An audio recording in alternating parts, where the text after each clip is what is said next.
Bueno, gracias Enzo por la disertación. Y bueno, hemos tenido dos charlas que también dan nombre a esta mesa, ciencia y experiencia. Ciencia dura, con estudios de laboratorio o estudios en ámbitos naturales, pero en definitiva algo que marca la ciencia dura. Y ahora vamos a ver la visión sobre estos temas que tienen las humanidades, donde ya, digamos, los estudios o lo que se puede decir forma más parte de la segunda palabra que tiene que ver con la experiencia. Así que lo dejo en compañía de mi amigo Diego Vegas. Bueno, muchas gracias. Bueno, gracias a Luis Martín y sobre todo a mis amigos Celes y Chicho. Bueno, cuando me invitaron justo a esta mesa dije, bueno, ¿qué voy a decir yo aquí entre José Carlos y Enzo, ¿no? Y ahí entonces lo que se me ocurrió, espero ser, bueno, muy sintético, es un par de reflexiones nada más sobre cómo veo un poco el panorama, sobre el tema de ayahuasca, DMT y justamente no ciencia versus experiencia, sino ciencia y conjuntamente con experiencia, ¿no? Y para empezar, citarles nada más, porque voy a leer muy rápidamente, en el último número de la revista Vertex, una revista académica de psiquiatría en Argentina, muy prestigiosa, resulta que aparecieron, bueno, no debe ser casual, como tampoco es casual que estemos aquí hoy, ¿no? En la Universidad Nacional de Quilmes, dos artículos sobre el tema de psicodélicos y de lo que ya está, pero va a ser también la próxima revolución de psicoterapia asistida por psicodélicos después, con el retraso de 50 años, ¿no? Que produjo la prohibición allá por los años 70. Y bueno, les leo nada más las conclusiones, ¿no? Porque no debe ser muy, bueno, acá lo tengo al amigo Néstor Berlanda, no debe ser muy común que aparezcan este tipo de artículos en revistas de psiquiatría. No uno, sino dos artículos. Uno concluye que resulta evidente que los progresos psicofarmacológicos en los últimos 30 años no han estado a la altura de lo anticipado en la llamada década del cerebro. La revisión de los psicodélicos, incluido el DMT, en el campo de la psiquiatría, bueno, espera uno de los autores, que se promueva en el entorno local un acercamiento desprovisto de prejuicios y que considere el potencial terapéutico de estas sustancias con el fin último de contribuir al tratamiento de padecimientos mentales que al día de hoy continúan sin encontrar respuestas. Entramos, dice uno de los autores, en el siglo XXI humillados ante el fracaso de tantos psicofármacos aparentemente prometedores que surgieron de años de ensayos clínicos con miles de millones de dólares invertidos y que no lograron dar plenamente cuenta de los resultados esperados. Afortunadamente, nos encontramos en un contexto muy diferente al que teníamos en los años 70, cuando la mayoría de los psicodélicos se prohibieron. La innovación derivada del contexto epidemiológico, los avances en los conocimientos sobre el cerebro, la psicofarmacología de los psicodélicos y las técnicas de neuroimagen han permitido conocer mejor cómo funcionan y cómo optimizan su potencial terapéutico con el menor riesgo para los pacientes. La conclusión del otro artículo también sobre psicodélicos, con otro autor, otro psiquiatra, dice que la terapia asistida por psicodélicos se está presentando como una opción novedosa, con un método completamente distinto a las terapias farmacológicas habituales, que se suelen enfocar en la supresión de los síntomas y depender de una administración crónica de medicación, que en muchos casos presentan efectos adversos importantes y cuya eficacia es limitada.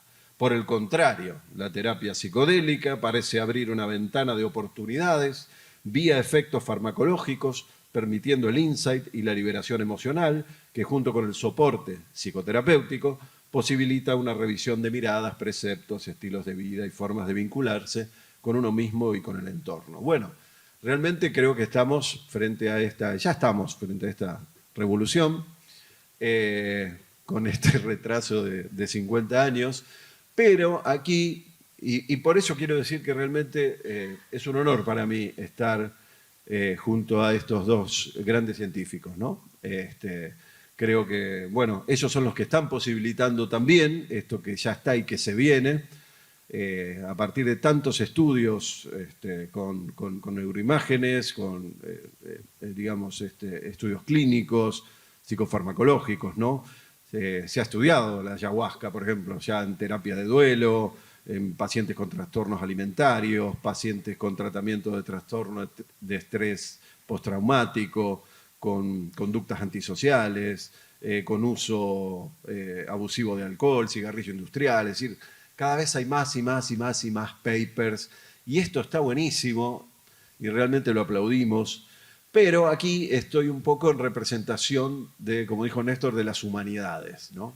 Que parecen olvidadas en este contexto, y dentro de las humanidades yo me ubico dentro de lo que podría ser en Occidente una tradición, que llamamos una tradición platónica o neoplatónica, y dentro de las humanidades y de la antropología me considero y me defino como un antropólogo transpersonal o antropólogo de la conciencia, y también hay una cierta división, no tan explícita, dentro de la antropología de la conciencia entre aquellos antropólogos de la conciencia mucho más referenciados en todo lo que tiene que ver con lo neuroquímico, entre ellos uno de los padres fundadores, Charles Lowling, que me ha prologado varios de mis libros, o Michael Winkelmann, se ubicarían dentro de ese contexto. Y por otro lado, siempre también una tendencia, bueno, esto en la antropología en general siempre fue así, ¿no? Una tendencia más humanista, más etnográfica, más fenomenológica, entre los que podemos ubicar como una gran referente, ya fallecida, lamentablemente, a Edith Turner, ¿no? la mujer del famoso antropólogo simbolista inglés Victor Turner, ¿no? Que les cuento el título nada más para que tengan un cierto panorama de Edith Turner, ¿no? Uno de sus famosos artículos muy polémicos se titulaba La realidad de los espíritus, ¿no? Entonces, aquí la historia intelectual occidental creo que se ha visto inmerso siempre entre vaivenes, entre el platonismo y el aristotelismo, ¿no? Entre una filosofía arraigada en la experiencia mística visionaria, un platonismo que incluso ayudó a producir, entre otras cosas, la convicción de que las verdades matemáticas y filosóficas profundas son recordadas o son descubiertas, pero no construidas. Y por otro lado, un racionalismo empírico que basa su conocimiento, por supuesto, en los datos de los sentidos y en la lógica lineal. Con el surgimiento de la ciencia, obviamente el empirismo racional ha sido totalmente dominante durante los últimos siglos, ¿no? Pero la solución no es simplemente volver a algún tipo de platonismo puro, sino efectuar una síntesis de estos dos modos de conocimiento. En este sentido me estoy referenciando en un adalid, creo yo, en la actualidad, de traer de nuevo a la mesa de la conciencia a las humanidades, que parece que están un poco ausentes, ¿no? Y es el profesor Jeffrey Kripal de la Universidad Rice en Texas, en Estados Unidos, que también es colaborador de nuestra revista académica Waiponem, que estaba ahí en la mesa. Y es él el que dice que ahora tenemos dos modelos del cerebro y de su relación con la mente, uno aristotélico y otro platónico, los cuales se ajustan bastante bien a los datos neurocientíficos. El modelo de producción reinante, la mente es igual al cerebro, y el modelo de transmisión, mucho más antiguo, pero ahora suprimido, o también llamado modelo de filtro, la mente es experimentada o mediada, modelada, reducida o traducida por el cerebro, pero existe por derecho propio fuera del cráneo. Si finalmente podemos abordar tanto el difícil problema de la conciencia como su codificación elaborada en la cultura humana, dependerá de si podemos integrar los modelos aristotélico y platónico, resistiendo a una solución que obligue a optar por uno o por otro. Hasta ahora no hemos podido resistir. Las reglas de lo que se cuenta en la academia están definidas por el predominio del modelo de producción y la supresión del modelo de transmisión. En resumen, dice Kripal, hoy Platón puede admirar a Aristóteles, pero Aristóteles se burla de Platón.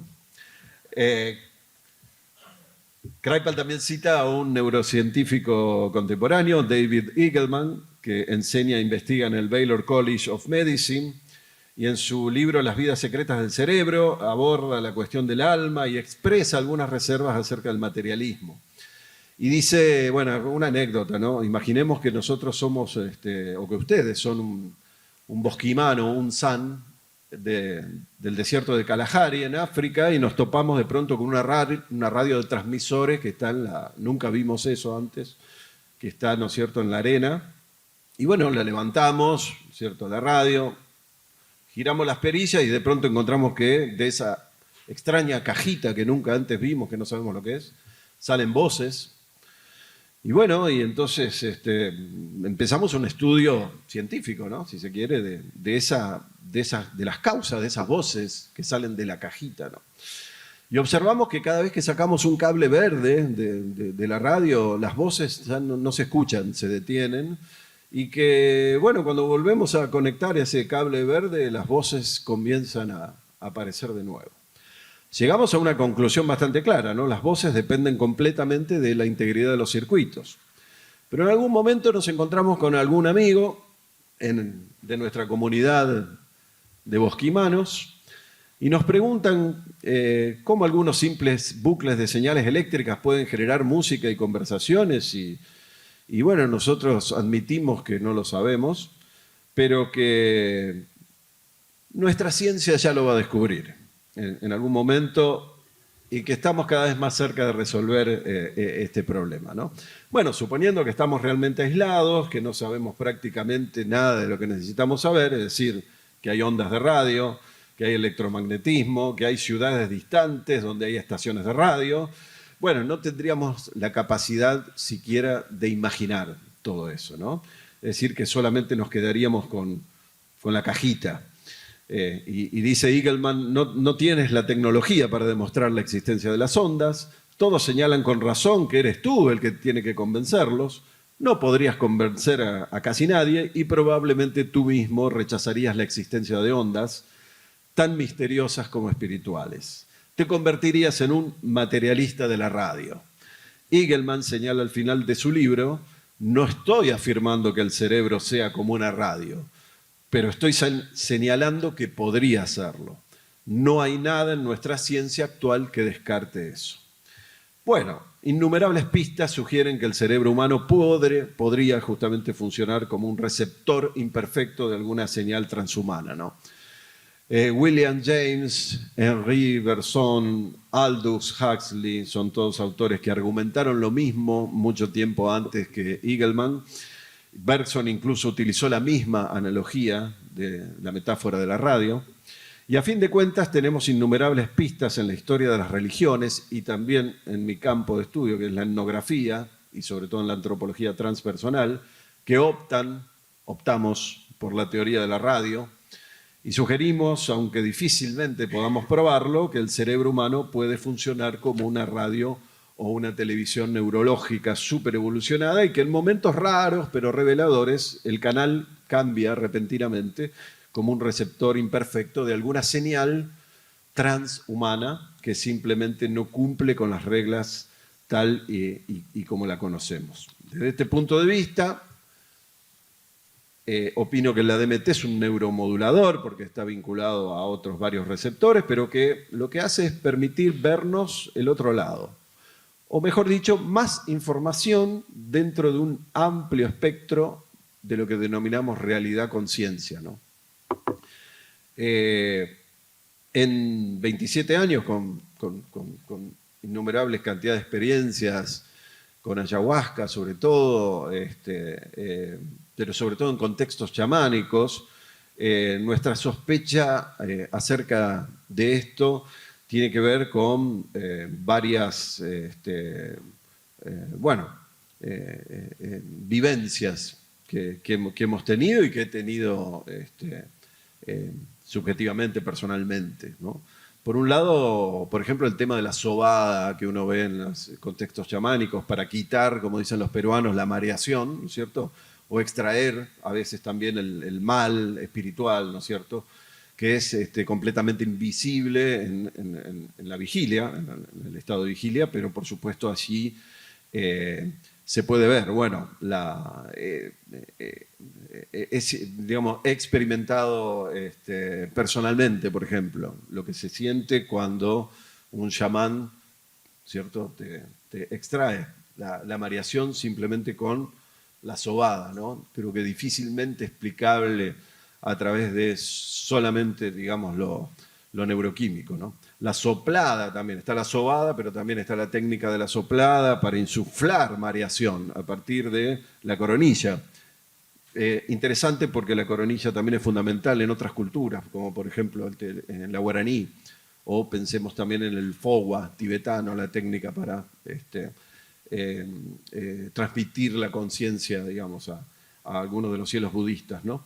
La importancia y la vivencia de las dietas, esto también, si no se experimenta, ¿no es cierto?, en un caso particular también lo que es ser víctima de la extracción de las dietas, cosa que hacen los brujos y que, bueno, lamentablemente también pude experimentar en carne propia, ¿no? Imposible de la extracción de las dietas, por ejemplo, por parte de un brujo o una bruja, como dicen en la selva, difícilmente reproducible en un laboratorio, ¿no? Y sin embargo existe, ¿no? La vivencia también, que es subjetiva también, ¿no? De sentir las enseñanzas prácticas, ¿no?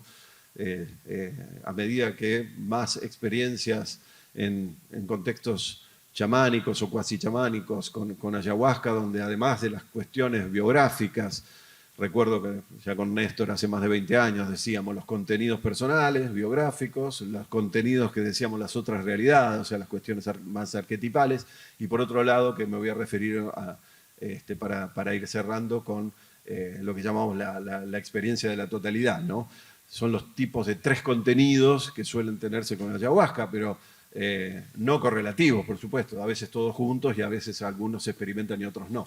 En el caso de lo que es la vivencia de enseñanzas prácticas, a veces en el medio también de contenidos biográficos o personales, y que es la base del concepto de Luis Eduardo Luna de planta maestra, ¿no? Es maestra porque enseña. Si no se tienen ese tipo de experiencias también muy difícilmente reproducibles en un laboratorio, ¿no? Cuando un trabajo espiritual, llamémoslo de esa manera, transpersonal, termina, y si es grupal esto es más sorprendente, el efecto muchas veces desaparece al mismo tiempo, por más que los participantes en ese determinado trabajo tomen dosis diferentes, ¿no? Esto, por ejemplo, nos ocurrió el sábado pasado, antes de venir para acá en una ceremonia muy íntima que realizamos los 4 miembros de la Fundación Mesa Verde y dirigidos además por un guía que nos sorprendió, ¿no? Como por Iván Turchetti, ¿no? Esto ocurrió el sábado 30 de julio, pero ya lo habíamos vivido antes, ¿no? Esto también se referencia con el tema de las dosis cada vez menores, ¿no? Ya hay muchos trabajos etnográficos sobre el tema de que los ancianos muy cualificados cada vez deben tomar menos dosis de ayahuasca para obtener los mismos efectos visionarios que buscan para sus curaciones, para sus terapias. Nos contaba siempre don Antonio Muñoz, ya fallecido, nuestro principal referente, Shipibo Conibo, que él conocía, un tío abuelo que solamente ya entraba más de 90 años, entraba con el olor, decía, ¿no? Al trance de la ayahuasca, ya ni siquiera tomaba, ¿no? Bueno, que alguien sin beber, por ejemplo, entre, decimos nosotros, entrar en la misma sintonía de la mareación grupal, e incluso que eso permite que se hagan intervenciones, verdaderas intervenciones en el sentido psicológico del término, entre personas que participan en la misma experiencia, ¿no? Sin hablar, bueno, del diálogo con entidades, llamémosle daimones, representantes de la naturaleza, de las montañas, de las lagunas, de animales, vegetales, ¿no? La obtención inmediata de información de otras personas que también permiten incluso a veces intervención entre los propios participantes, como decíamos. Compartir una idéntica visión, 3 o más personas, en una misma habitación, que tienen personas que no se conocen entre sí, con historias completamente diferentes, edades diferentes, etc. Bueno, uno de esos casos está en uno de los testimonios de nuestro viejo libro Ayahuasca, Medicina del Alma, pero que se va a publicar ahora actualizado en España. El tema de las entidades arquetípicas, el tema, bueno, de las experiencias psicoides, todo un tema polémico, y también el tema de las sincronicidades que se producen muchas veces después de las experiencias, pero también a veces en otros contextos, con otro tipo de prácticas de la conciencia, ¿no? Entonces, bueno, hasta ahí estamos en el nivel transpersonal para Stanislav Grof, ¿no? O Jung le llamaría el inconsciente colectivo, la psique objetiva. En yoga se llama este nivel de la mente cuerpo causal. Ken Wilber le llama las bandas transpersonales en el nivel de la mente.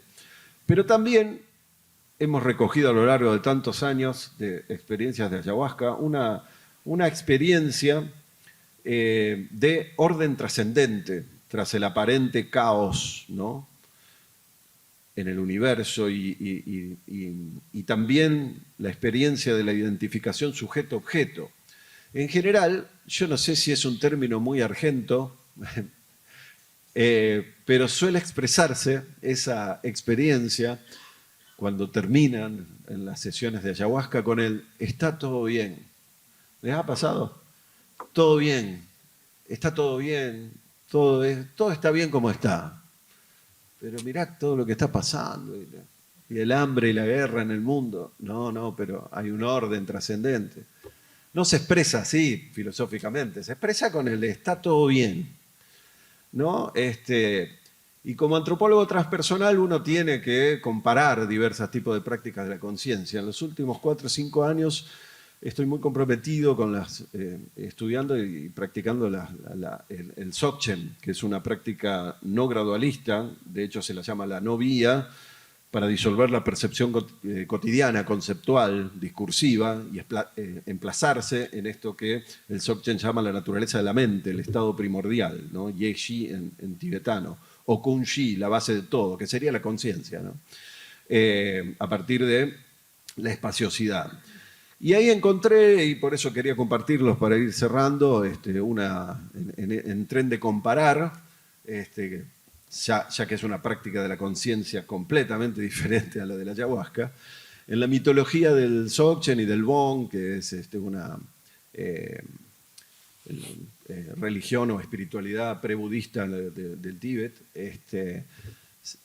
quien primero transmitió estas enseñanzas de Dzogchen, o sea, no fue un ser humano, obviamente fue un Buda primordial, es decir, el símbolo de esa espaciosidad, de esa trascendencia o de esa conciencia trascendente, y su nombre es Kungtu Sampo. Samantabhadra en sánscrito, Kungtu Sampo en tibetano. ¿Y cuál es la mejor traducción de Kungtu Sampo? El todo bien, eso significa literalmente Kungtu Sampo. Por lo tanto, bueno, este Buda primordial se ve que era bastante ayahuasquero.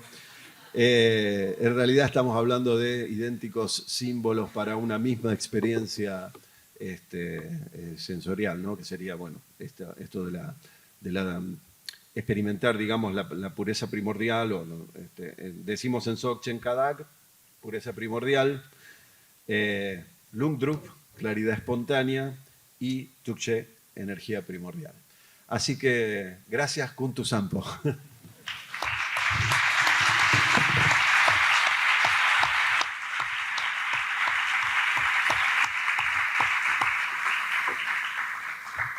Bueno, en lo personal, viendo el resultado de la mesa, realmente felicitarlos por justamente estos exponentes aristotélicos y platónicos en un mismo espacio, donde creo también firmemente en la integración de las cosas, y creo que eso es fundamental para poder avanzar en este campo de conocimiento que es tan complejo como es básicamente el estudio de la conciencia, con todo lo que eso conlleva, desde el punto de vista de la ciencia dura y desde el punto de vista de las humanidades.